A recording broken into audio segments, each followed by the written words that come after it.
pessoal, tudo bem? Eu sou a Fran e cuido da Universidade Corporativa da VLI. Assim como todos nós, nesse momento, né, de crise, a universidade se reinventou, assim como o ser humano. A gente é fantástico e consegue realmente se adaptar a novas situações. A Universidade Corporativa Online é um grande trabalho de time, né, feito em várias mãos. Então, ele representa cada profissional da operação e cada pessoa do corporativo. E aí, o objetivo da universidade nesse momento é que a gente fique mais próximo das pessoas. Mesmo distantes, a gente quer estar próximo, né? Compartilhando um pouco das experiências vividas no dia a dia, né? Experiências que são tão humanas, né? Todas relacionadas aos soft skills.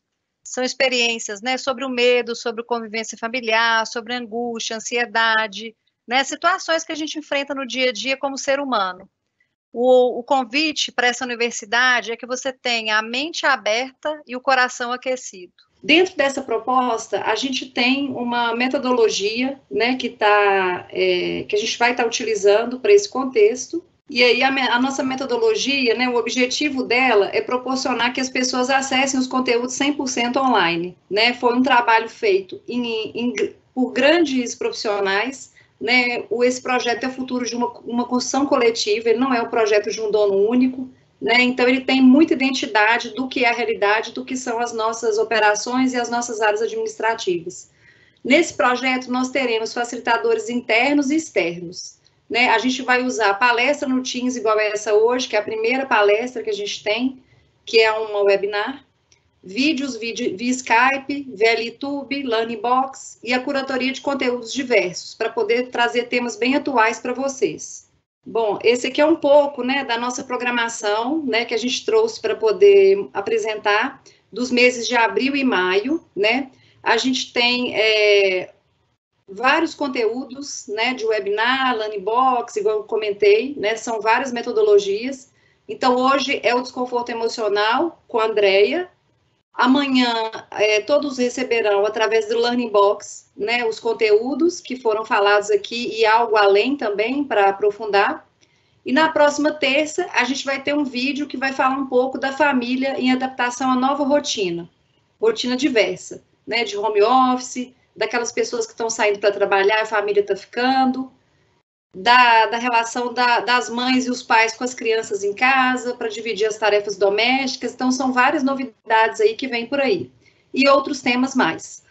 A programação é essa, só que ela vai mudar? Com certeza ela vai mudar, né? Porque a gente não está vivendo no mundo VUCA. Então, com certeza, a gente vai ter adaptação durante essas semanas de alguns detalhes da programação.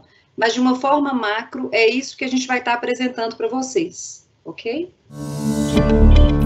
Bom, agora a gente vai passar um vídeo, né, sobre a universidade.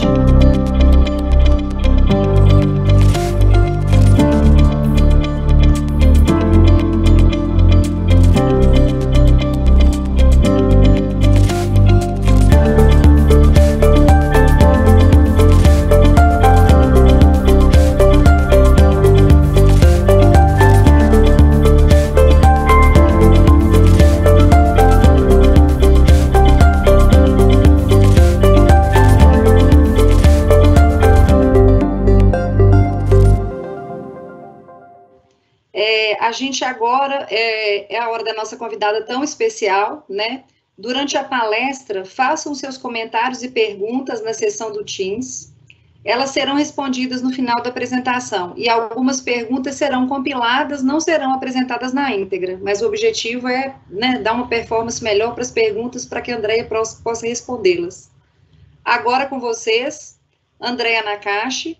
Ela é pesquisadora, clínica, doutoranda e tem um olhar que sempre reúne relacionamento, inovação, criação e, por que não, filosofia, não é, Andréia? Muito obrigada, Fran, a todos vocês, a VLI, que é uma empresa com quem eu tenho uma relação muito gostosa há muitos anos. Nós estamos num momento delicado de apreensão, no qual é necessária a reflexão precisa ser rápida, mas nós estamos diante de um cenário de muita mudança. Eu vou apresentar para vocês o que eu consigo hoje dizer sobre o nosso momento, com o tema desse desconforto de vida, de emocional, mesmo de disposição sobre o que fazer. A palestra se chama Tempo de Fôlego e, bom, vou iniciá-la e conto para vocês o que vai vir no caminho. Eu vou apresentar o tema em 3 etapas e um intermediáriozinho. Então, num primeiro momento, vou falar sobre a ação humana, propriamente humana, daí o confinamento, e aí vou discutir, apresentar 2 paradoxos do confinamento, 2 problemas que eu vejo que nos fazem sofrer nele, e aí 2 respostas, obviamente. Sobre a ação humana. Perguntaram a Margaret Mead, que é uma antropóloga importante do século passado, qual foi a primeira evidência de civilização. Isso contam os alunos dela. E ela teria dito, a gente normalmente pensa em ferramentas, ou a gente pensa em pinturas nas cavernas, ela respondeu, quando nós encontramos com 15 mil anos de idade, o fêmur de um ser humano cicatrizado. Que alguém tenha carregado uma pessoa até um abrigo e mantido ela lá tempo suficiente, um fêmur, não é um dedinho, são meses, de uma pessoa completamente dependente, né? Que alguém tenha feito isso, para Margaret Mead, teria sido um primeiro gesto de humanidade. Humano, porque chega a um ponto que os animais talvez não consigam, não dá para cuidar de outro por tanto tempo, pelo menos era o raciocínio dela. Nós temos muita evidência de animais que cuidam de animais, e eu estou longe de querer discutir qual é a nossa diferença com eles, pelo viés antropológico. Mas eu vou me perguntar por que a gente consegue fazer isso? Por que a gente consegue parar para cuidar deste tanto? E se nós temos sido, assim, para usar a expressão usada na época, civilizados. Aqui estão números da Organização Mundial de Saúde, das mortes, as 10 maiores causas de morte nos países em 2016. Era o dado mais recente deste site que eu encontrei. E se nós olharmos, esse gráfico que tem um vermelhinho, os vermelhinhos são doenças, a maioria delas são doenças infecciosas. Então, quando a gente pega, e o gráfico de cá é dos países mais pobres, uma grande parte das mortes vem de doenças infecciosas e um número grande de mortes. A 10ª colocada na lista são acidentes de trânsito. Num país rico, vocês estão vendo, é o outro gráfico mais azul, são todas doenças do próprio corpo, como câncer, o coração, Alzheimer, e ali o único tracinho vermelho são doenças respiratórias. Tem todo o esquema disso no site da Organização Mundial da Saúde, para quem quiser consultar. O importante é, nós temos tido uma quantidade enorme de doenças infecciosas matando pessoas nos países pobres. Ou é a questão de prioridades. E aí eu pergunto a vocês e abro com isso uma enquete no sistema. Quanto vocês imaginam que quantas são as vidas perdidas no trânsito por ano, em média, contando o planeta todo? Peço que vocês votem e no final a gente volta ao resultado da enquete. Eu vou passar para vocês a resposta para poder avançar. A gente tem, em média, 1.200.000 1.200.000 ou mais mortes no trânsito por ano. E por que nós nunca paramos para isso? Por que parar agora para o coronavírus? Qual será a estimativa de mortes para isso? A gente tem números muito superiores a esse, dependendo da política utilizada. Eu não vou discutir isso politicamente, eu não vou discutir isso economicamente, eu não vou discutir isso sociologicamente. Por que tamanha reação? Por que há tanto custo agora? Mas eu vou discutir por que a gente consegue ter tamanha reação e há tanto custo agora, né? A minha hipótese do que permite, desde lá de trás, né, que a gente pense uma atuação maior, e eu não sei se nós somos tão diferentes assim dos animais, mas eu sei que nós temos uma ferramenta extraordinária hoje, é a linguagem. nossa ferramenta é a linguagem. E essa linguagem nos permite escala. Ela também nos permite escolha. Isso significa que ela nos permite liberdade. Nós conseguimos nos organizar, humanos, para fazer coisas notáveis. Eu não sei como era há 15 mil anos, como é que se fazia para sobreviver os 4 meses daquela forma, né? Já algum tipo de expediente. Hoje, o que nós temos é uma ferramenta brutal que permite que nós articulemos populações enormes, estabeleçamos regras, montemos sistemas e tenhamos ações em escala cada vez maior. A linguagem nos traz liberdade.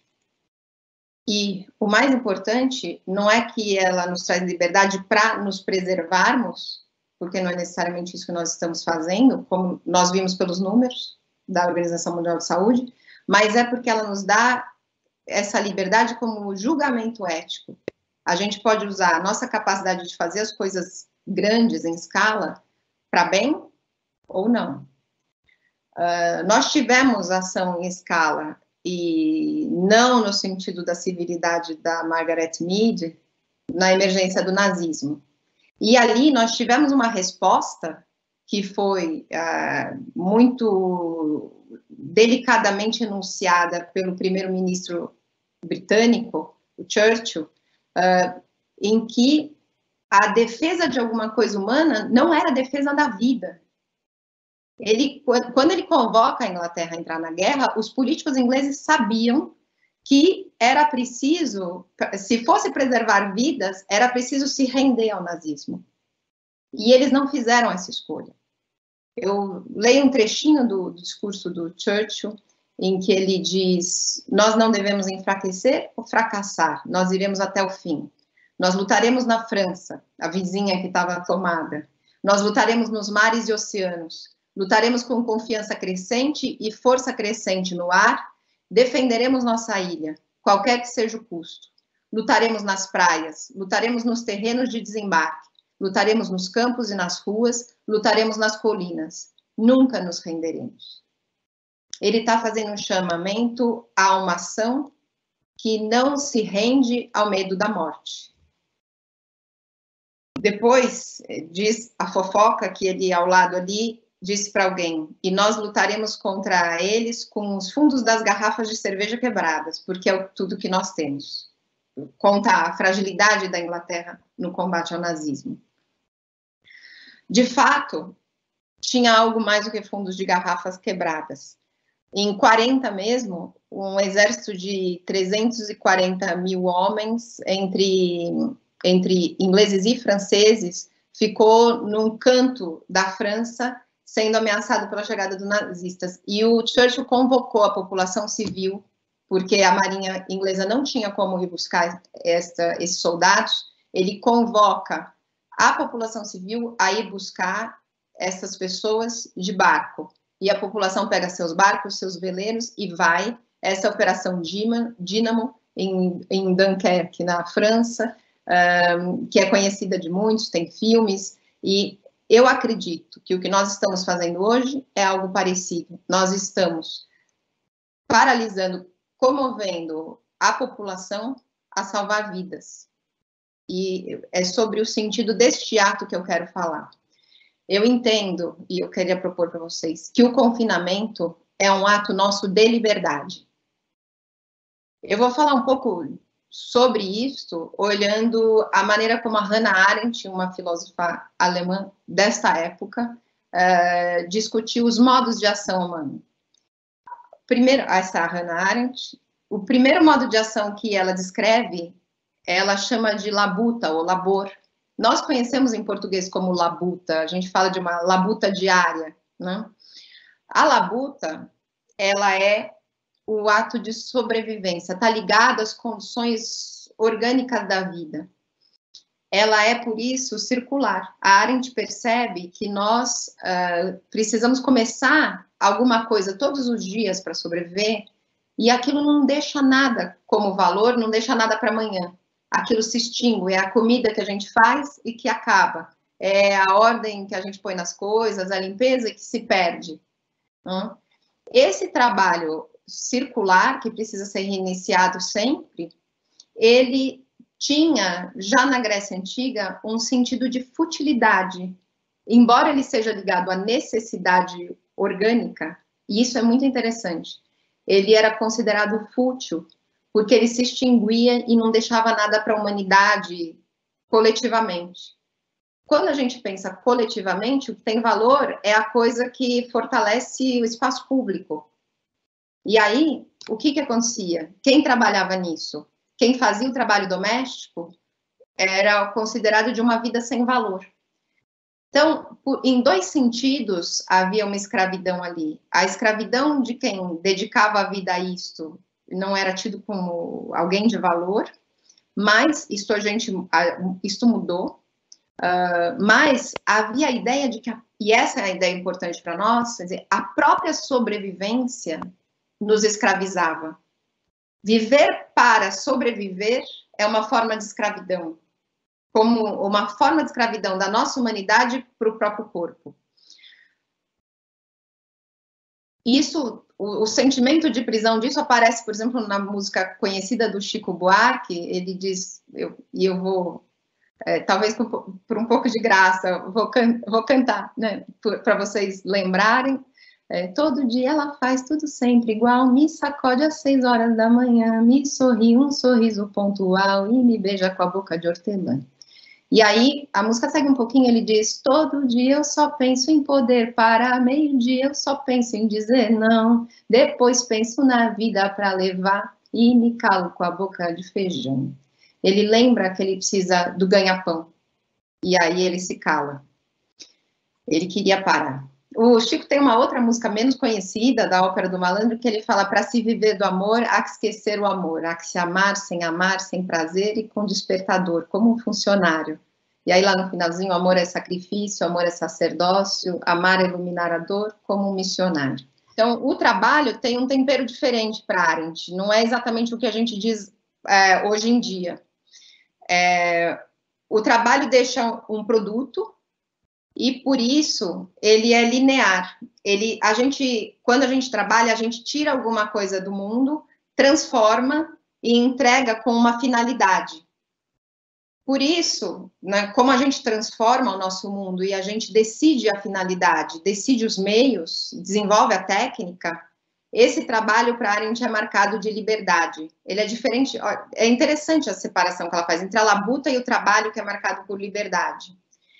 Óbvio, uma construção assim é trabalho, mas mais importante para Arendt, uma construção deste tipo é trabalho. Né? Isso é uma obra do Frank Gehry, e aí a gente percebe o tanto de liberdade. Tem alguma coisa que está fora do que é necessário para o ser humano, um aspecto artístico, criativo. Essa liberdade aparece num trabalho que realmente recusa a busca do ganha-pão. Quem se dedica à arte, aí a gente tem o Giacometti, escultor, quem se dedica inteiramente à arte, dá a vida correndo o risco de não ter sustento. Eu me lembro do escritor Hemingway, que vai para a França viver sem dinheiro para poder escrever. O que ele quer deixar é o produto, é a obra. Um outro exemplo de onde esse sentido de trabalho nos leva é o discurso muito forte, conhecido do presidente Kennedy dos Estados Unidos, em 1962, em que ele diz, no mundo, né, não tem ainda, um espaço onde não há ainda conflito, é o espaço fora, né, o espaço fora da Terra. E aí ele diz, nós vamos conquistar a Lua. Mas por que a Lua? Por que escolher isso como nosso objetivo? E ele diz, alguém também poderia perguntar, por que escalar a montanha mais alta? Ou por que há 35 anos voar sobre o Atlântico? E aí ele responde, nós fazemos isso porque nós escolhemos. Não é necessidade, no sentido da arte, não tem nada a ver com a labuta. Nós escolhemos ir para a Lua nesta década, ele diz, e fazer as outras coisas, não porque elas são fáceis, mas porque elas são difíceis.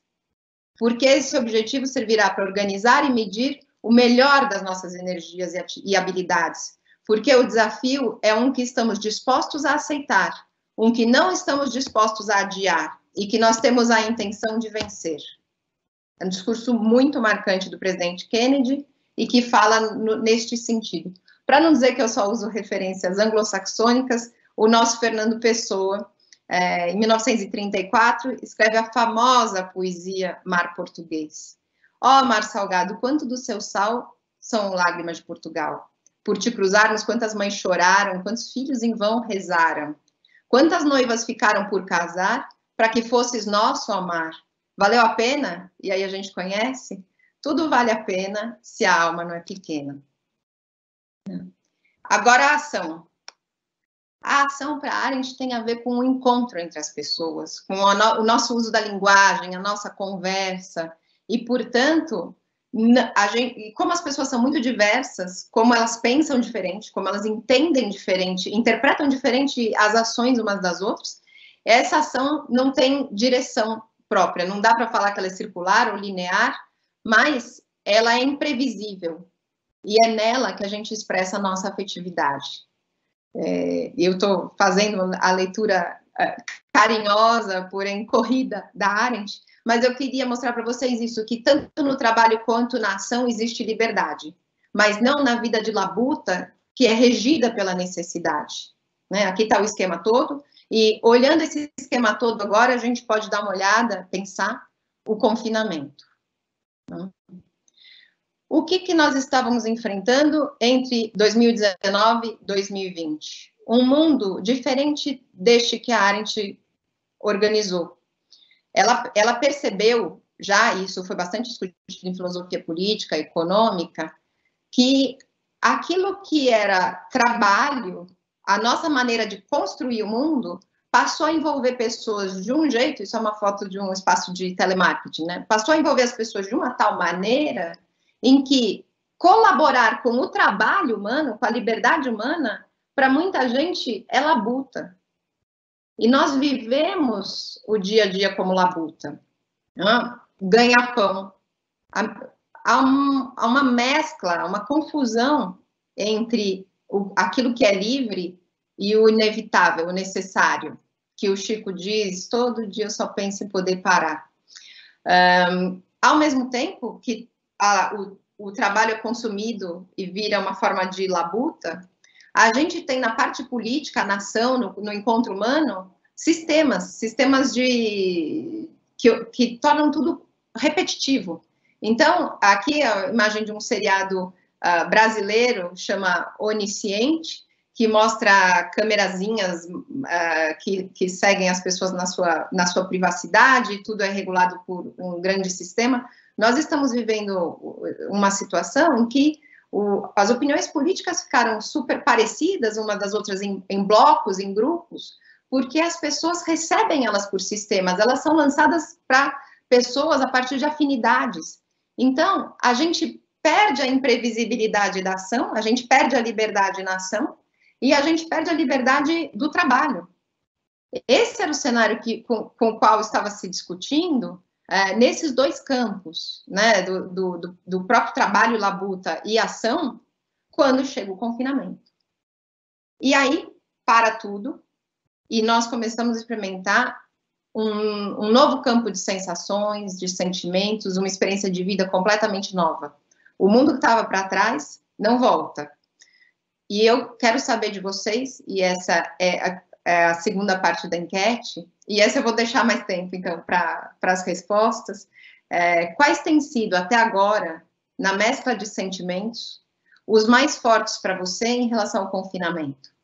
Quero ouvir quem está sentindo luto, medo, tristeza ou apreensão, com razão, e as pessoas, dependendo da rede social dela, do convívio, de quem são seus amores, está muito sensível aos riscos do vírus.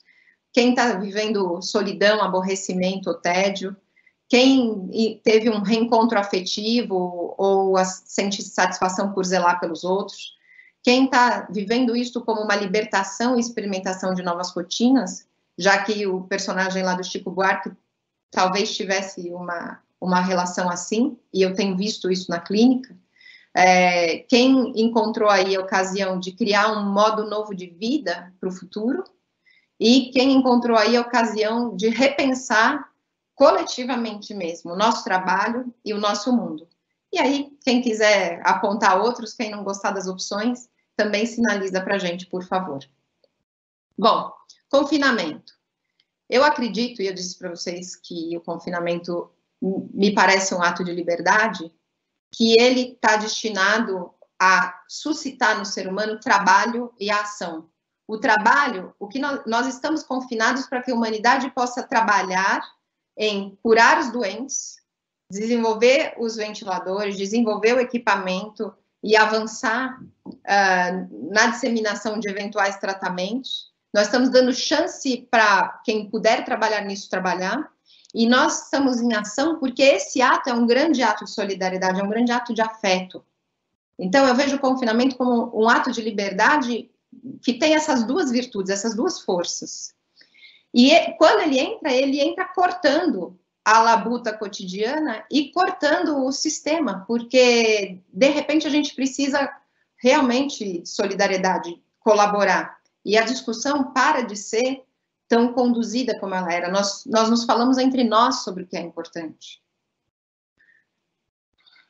Tem dois paradoxos importantes no confinamento, pelo que eu percebo.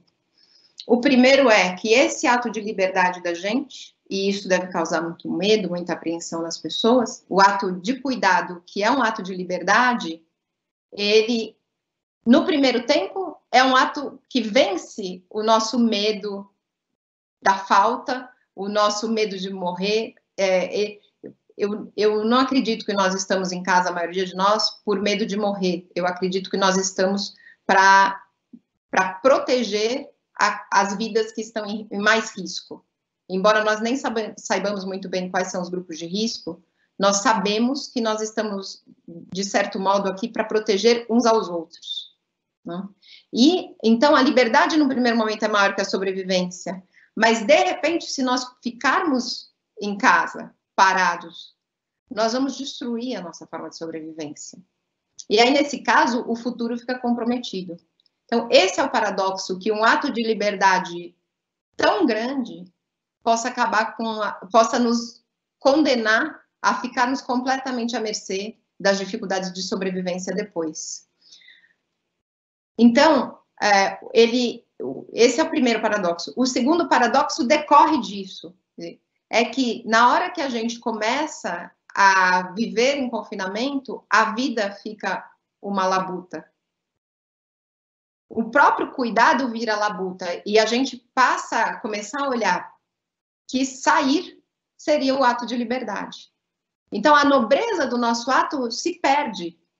E a gente sente uma futilidade naquilo que a gente está fazendo. As pessoas estão aflitas, eu não aguento mais ler livro, não aguento mais ler série, ou não faz sentido eu tentar educar o meu filho em casa, eu não tenho jeito para isso, gente que não sabe conectar o computador, tendo que cuidar de criança, uma sensação de desacerto dentro do nosso maior ato de nobreza, que é parar para salvar vidas. Né? Então, a gente começa a ver esse tipo de situação e a busca de prazer, de socorro, de descanso. E as reações são as mais diversas, a gente pode conversar mais sobre isso depois, quando sair o resultado da enquete e no final do bate-papo. Eu passo agora as respostas do paradoxo. Para o primeiro paradoxo, que é o minguar, a gente faz um grande ato de liberdade e ele mingua e se rende à necessidade de sobrevivência, né? Porque os negócios começam a se fechar, porque até o medo faz com que o que se acredita sejam demissões, às vezes precipitadas, às vezes necessárias, cortes, férias, o que está sendo discutido hoje que aflige tanto a gente quanto a economia, né? A resposta que a gente tem a isto, acredito eu, seja um segundo ato de liberdade. A gente agiu num primeiro momento sem medo, porque a gente parou. E a gente vai ter que agir de novo sem o medo. O medo é relativo à sobrevivência. Né? O trabalho e a ação que a gente pode fazer, eles são destemidos. Está aí o exemplo magnífico dos profissionais de saúde que estão indo para o front batalhar contra o coronavírus. Né? O trabalho, ele não é um ato de medo. E esse segundo ato de liberdade que a gente vai ter é de novo não temermos o nosso futuro para podermos não pensar em nós, em primeiro lugar, e de novo construir uma economia, reconstruir a economia, agora com a força da mesma solidariedade que a gente encontrou na hora de parar. E para isso eu vou usar os conceitos de Love Economy, economia do amor, da Hazel Henderson, e o antifrágil, do Nassim Taleb. Antes disso, só eu vou passar por uma passagem de um artigo do Eugênio Butti, no Estado de São Paulo, dia 26 de março, agora, em que ele diz, e é muito perspicaz, ninguém pode controlar se será ou não infectado, mas todo mundo pode controlar, ao menos um pouco, se será ou não um vetor de contágio. A gente não sabe se a gente vai pegar, a gente não sabe por onde pode vir, mas a gente sabe que a gente pode não passar o vírus. E a única forma de cuidar de nós, então, é cuidar do outro. Se eu quiser cuidar de mim individualmente, de forma egoísta, eu estou roubado. E mais ainda, os outros ao meu redor também estão. Note bem o improvável, ele diz. No caso atual, vícios privados, a ação egoísta não vai levar a benefícios públicos. Se nós formos egoístas, nós iremos em direção ao desastre. Se nós pegarmos essa lógica que nós estamos tendo para a saúde e nós levarmos ela para a economia, a gente vai entender algo que a gente sempre fez. Essa é a Hazel Henderson e esse é o conceito de Love Economy, economia do amor. O que ela percebe é que, fora tudo que a gente sempre tratou com moeda, tudo que é monetizado na economia, conta por trás com tudo que é dado solidariamente por cooperação, por amor. A gente nunca pôs na conta os anos de trabalho, a gente nunca contabilizou os anos de trabalho dos pais ao educar os filhos. A gente nunca contabilizou o que amigos ensinam uns para os outros em termos de profissão, formas de colaboração na criação de negócios, o que a gente dá dica, ajuda o outro, estende a mão, formas de doação, de tempo, de carinho, de conhecimento. Nós nunca contabilizamos isso. E ela conta, vocês veem aí o bolinho dela, um pouquinho da economia na parte de cima é o setor privado. Depois vem uma grossa camada de setor público, dando suporte para o trabalho privado. E aí, logo embaixo disso, dando suporte para a própria lógica pública, existe essa economia do amor. E debaixo dela, a natureza, de onde a gente tira os nossos valores. Nós vamos precisar, uma vez que as coisas quebrem em cima, a gente vai precisar das camadas de baixo. Nós vamos precisar contar com essa economia do amor. E essa solidariedade também toca o que o Nassim Taleb apresenta como antifrágil.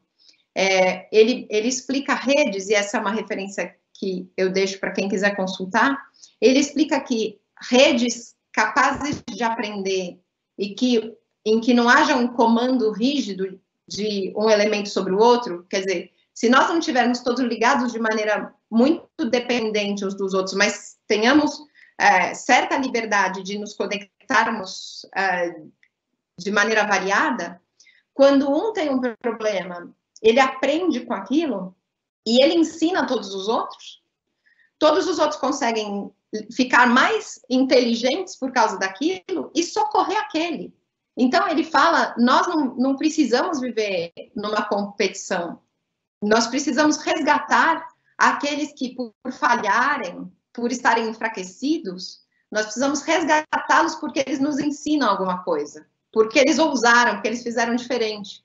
O Taleb tem essa mentalidade e vale a pena dar uma olhada. Ele fala que esse tipo de rede de contato ela suporta mais as intempéries, os trancos da vida, do que as redes rígidas em que as coisas têm que funcionar de certa forma. São redes que aprendem.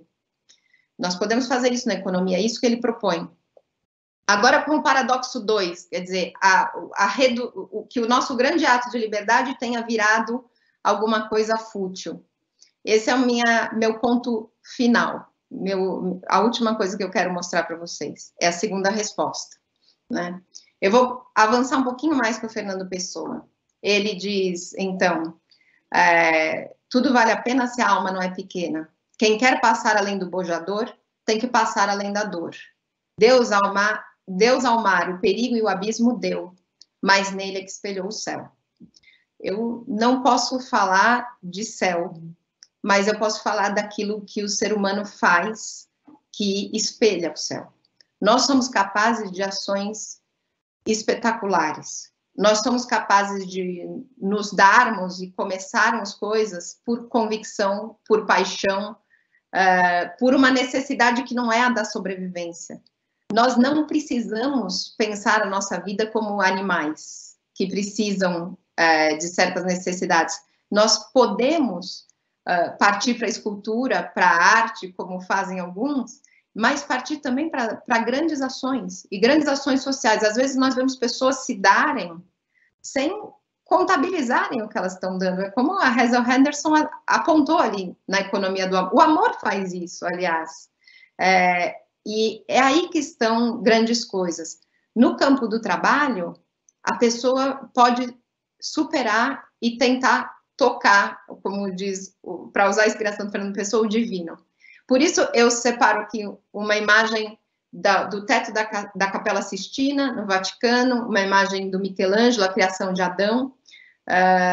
E essa é a representação de Deus que está apontando para o homem, e vejam, é a figura do Adão. E eles, como se eles fossem se tocar, essa imagem é muito conhecida. Mas eu peço a atenção de vocês à postura do Adão, né? Que é uma postura meio frouxa. Eu nunca vi ninguém discutir isso, seria interessante procurar dos especialistas em artes, em simbologia desse tipo, mas vejam, Deus está se esforçando muito mais por ele do que ele para chegar lá. Talvez esse seja o grande crime que a gente pode cometer daqui para frente. Perder a capacidade de buscar algo maior. Perder esta liberdade. Já que a gente consegue fazer coisas tão terríveis quanto o nazismo, né, e a gente consegue fazer coisas tão lindas, ou tão notáveis quanto ir à Lua, né, o que é que a gente vai fazer que não seja todo dia faz tudo sempre igual? Né? A gente perdeu o tudo sempre igual. Agora a gente vai ter que fazer alguma coisa grande. A gente vai ter que fazer alguma coisa nova. Eu tenho um exemplo apenas, eu adoraria trazer 5, 10, ficar muito tempo conversando sobre isso com vocês. Mas eu recomendo esse filme, chama Esboços de Frank Gehry. Frank Gehry é um arquiteto americano, um filme de Sidney Pollack de 2005. E ele desenha esse tipo de obra que está aí à vista de vocês, atrás dele. Ele desenha este tipo de prédio, este tipo de prédio, este tipo de prédio, este tipo de prédio. E eu vou contar um pouquinho da história do que aparece nesse filme. Nesse filme, o diretor, o Sidney Pollack, está com a câmera e chega no momento para entrevistá-lo, e ele conta como é que ele decidiu, como é que ele se tornou esse tipo de artista. E ele fala assim, eu estava fazendo um shopping, e ele estava fazendo um shopping super comum, de arquitetura, assim, e ele tinha 40 pessoas no escritório dele trabalhando para esse shopping. E ele recebeu a pessoa que o contratou para fazer o shopping em casa, eles foram jantar, e essa pessoa viu a casa do Gehry, e a casa do Gehry era toda charmosa arquitetonicamente, e ele olhou e ele falou, mas se você gosta desta casa sua, como é que você gosta daquele shopping que você está fazendo? Como é que você faz aquilo? E ele falou assim, você tem razão, eu não gosto daquilo. E aí o cara falou para ele, por que você faz aquilo? E ele falou, porque eu preciso do meu ganha-pão. Lembrem do Chico Buarque, né? Que eu tenho uma vida para levar. Ele usa essa expressão no vídeo, ele fala, I have to make a living, eu tenho que ganhar a vida, eu preciso do ganha-pão, então eu faço a arquitetura mais comum. E esse dono do shopping que contratou, ele fala, não faça isto, você tem que fazer algo maior do que o que você acredita que é o seu ganha-pão. E aí o Frank Gehry diz, nessa hora eu tive que parar, eu me senti me jogando de um precipício. Eu tinha sempre a sensação que eu ia à falência, mas eu tentei. E aí, aos poucos, vieram os trabalhos e tá aí o resultado. Nós vamos precisar reconstruir o nosso mundo. E qualquer pessoa que transformou o nosso mundo até hoje, pulou desse precipício, correu o risco da falência, buscou um mundo novo. Nós vamos ter que fazer isso. O primeiro passo é o confinamento, o segundo é a reconstrução. Nós não vamos reconstruir o mundo como ele estava antes, em que muita gente se sentia tão aprisionada que hoje está aliviada ao esperar a mudança. Apesar dos horrores e da dor que nós temos adiante. E que já começamos a ver e sentir do que vem dos outros países. Não? E muita gente aqui já. As pessoas que trabalham na área médica já estão diante do que nós vamos enfrentar. E algumas famílias, muitas já. Mas o passo que nós temos que olhar é que a gente não abaixe a cabeça. Nós vamos precisar do trabalho, que hoje começa com a área de saúde, que tem que sair disso muito valorizada, para todo tipo de criatividade e para muita solidariedade. A gente vai ter que ter a coragem de manter a liberdade acima da necessidade, de manter a humanidade maior, acima de todo automatismo e de todo medo. Nós vamos ser cobrados disso. É dessa forma que eu vejo o confinamento, espero que isso traga algum conforto, talvez, ou força, e quero ouvi-los agora. Essa é a imagem atual. Muito obrigada. Chegaram algumas perguntas aqui. Na verdade, assim, essa questão gera muita insegurança, esse novo mundo, né? Como que a gente pode se sentir um pouco mais confortável para enfrentar tantas mudanças, né? Eu acredito que a gente tem que criar uma convicção sobre a direção ética que a gente quer ter. A gente suporta muito melhor as dificuldades, os trancos do caminho, se a gente sabe o que a gente quer fazer. Tem algumas coisas que um ser humano ou a humanidade tem que fazer que precisa de absoluta resolução, precisa de decisão. E são esses os atos, creio que são liberdade, não requerem reações espontâneas. A nossa primeira reação a uma crise como essa do coronavírus é de pavor, é de medo, é de choro, é de ligar para todo mundo. Tem gente que trata com arrogância, tem gente que nega, finge que não está acontecendo nada de grave. As reações são as mais diversas.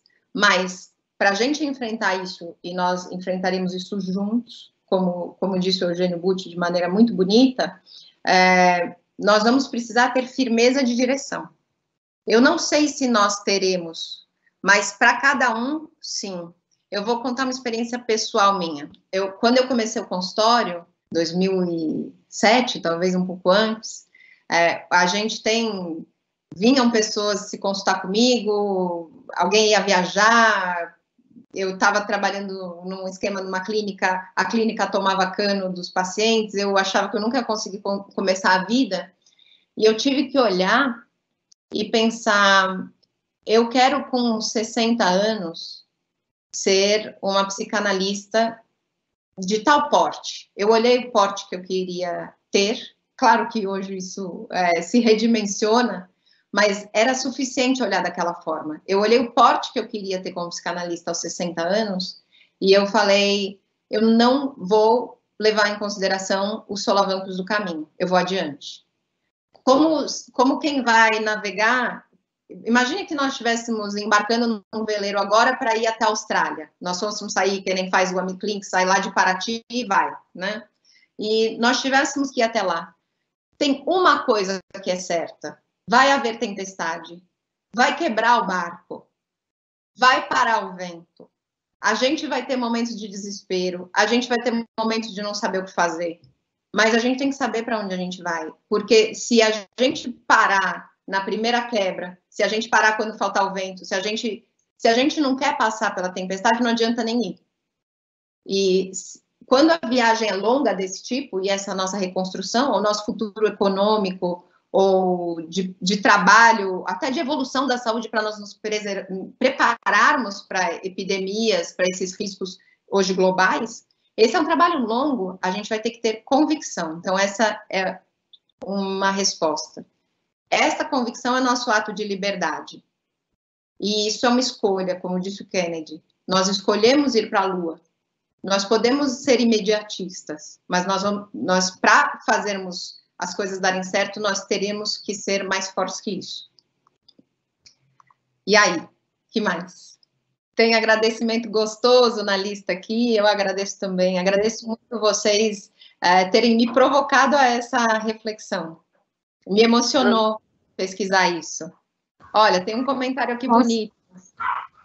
Posso rapidinho? Vivíamos muito próximos em verdadeira distância emocional umas das outras. Não seria a hora de repensarmos uma nova proximidade em que a necessidade da distância física nos construiu uma ponte antes nunca vivenciada? Isso eu tenho visto muito forte nos relatos clínicos e eu estou curiosa para ouvir vocês na enquete. Aliás, na minha vida pessoal também, reencontros de amigos de anos com palavras carinhosas, bem impressionante, muito bonito. Estou recebendo mensagens gostosas aqui, agradeço. Ah, que bom. Eu vou fazer mais uma pergunta, tá, Andréia? Claro. Como lidar com as pessoas e até consigo próprio diante da dificuldade de virar a chave para este momento inesperado? Olha, tem gente que consegue virar a chave mais rápido, tem gente que vira a chave mais devagar. A primeira hipótese que nós tínhamos é que existe uma população de risco, especialmente os idosos. E rolou muito comentário na internet do quanto era difícil, principalmente para pessoas que estavam em risco, mudar os hábitos, né? Convencer de não receber um jornal em papel, convencer de não... olha, não dá para você ficar saindo para esticar as pernas, não vai dar para ir tomar o seu solzinho ali ou aqui, não dá para ir fazer as comprinhas. Nós temos dificuldade, eu mesma passei por isso, foi uma necessidade progressiva de informação com dor. Precisa disso mesmo? Precisa. E aí, cada vez o porquê de cada restrição que nós sofremos, até entender o valor da necessidade disso. Eu espero que esse meu discurso seja um discurso que ajude a virar a chave, que é o discurso que explica a nobreza do que nós estamos fazendo. Porque eu vi, por exemplo, famílias se confinarem, levarem parentes para a mesma casa, e aí as pessoas começaram a questionar a dificuldade de convívio, e às vezes sem perceber que o que elas estão propiciando umas para as outras é um enorme privilégio, e é um ato muito nobre. É nobre nós estarmos juntos agora. É nobre o que nós estamos fazendo. Espero que isso ajude a virar a chave. Que nós entendamos que é um ato de liberdade, coletivo, solidário, e que se a gente puder preservar esse valor depois, é bárbaro. Para quem quiser, acabou de circular, e eu posso passar para as pessoas da VL que eu estou em contato, além dessas referências aí, um videozinho de um professor meu, querido, Jorge Forbes, falando das reações de histeria, ou reações obsessivas, reações perversas desta situação. Ele mesmo, estando ali olhando a questão mais do medo, do terror, é uma passagem rápida, um vídeo rápido, mas ele mesmo sinaliza isso também. Como o Eugênio Butti, a necessidade de nós mantermos a solidariedade. Acho que entender esse momento como um momento novo de solidariedade é importantíssimo. Ok. Uma última pergunta aqui, para a gente finalizar, né, que a gente precisa de cumprir o nosso horário. Como diria o Cortella, o passado é referência, não direção. Desta forma, como poderemos sair deste período fortalecidos para os novos desafios que certamente virão?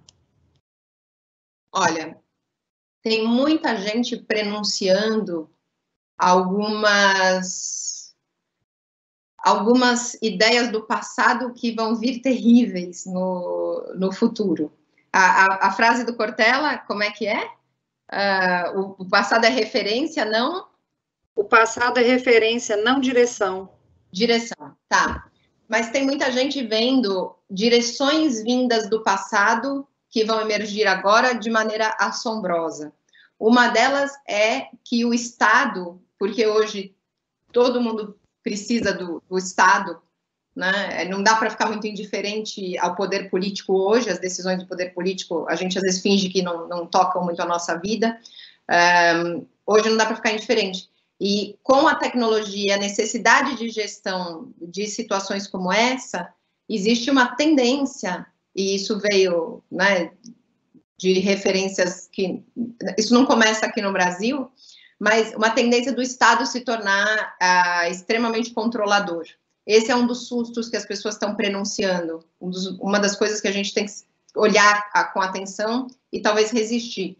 Um outro susto que está se prenunciando é que a economia dos mais vulneráveis, como eu falei, olhando ali a Hazel Henderson, o Nassim Taleb, os mais vulneráveis sejam sufocados por corporações muito grandes e a gente não tenha mais o mercadinho, a padaria, a quitanda, a pequena loja, que talvez isso seja assolado, né? Pode ser que isso aconteça num primeiro momento, mas eu acredito que a gente acabou de criar uma nova referência.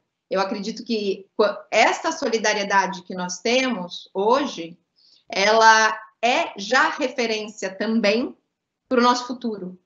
Essa nossa forma de conversar, né? Tem gente na VLI precisando de alguém que faça supermercado, ofereçam-se para ajudar, descubram quem são as pessoas entre vocês que são que têm mais risco em relação a essa doença, ajudem. Nós já estamos numa cultura diferente, a gente tem que pensar isso, as pessoas estão aprendendo a fazer máscaras em casa, as pessoas estão aprendendo a fazer até máscara de acetato, as empresas estão parando sistemas produtivos, começando a fazer ventiladores, né? Nós temos essa nova referência, nós precisamos levar essa bola para frente. Então, a gente está criando hoje um passado que também vai ser referência no nosso futuro. E eu acho que, se nós formos fortes, pode ser a direção escolhida, né? Quais têm sido, até agora, na mescla de sentimentos, os mais fortes para você em relação ao confinamento? Vamos ver o que todo mundo respondeu. Os números continuam avançando. A gente está se acostumando a ver gráficos vivos, né? Que não param de se mexer. Deixa eu ver aqui. Então, olha, o luto, o medo, a tristeza e a apreensão estão em 12% dos casos. 5% que está sentindo solidão, aborrecimento ou tédio. Eu vi pessoas assim falando, meu Deus, eu preciso sair daqui de São Paulo, quero ir para o interior, encontrar minha família, não aguento ficar em casa. Tem um reencontro afetivo ou a satisfação por zelar pelos outros com 17%, quase mais pessoas do que estão sentindo medo. 5% fala em libertação e experimentação de novas rotinas, que é um papo meio leviano que circula pela internet, né? Puxa, aprendi a cozinhar. A ocasião de criar um novo modo de vida para o futuro, 22% das pessoas, e 37% pensa que essa é a ocasião de repensar o nosso trabalho e o nosso mundo. Olha, se esse é o espírito de vocês, vamos ajudar a descobrir quem são esses 12% que estão mais doloridos e ver se a gente estende a mão para eles.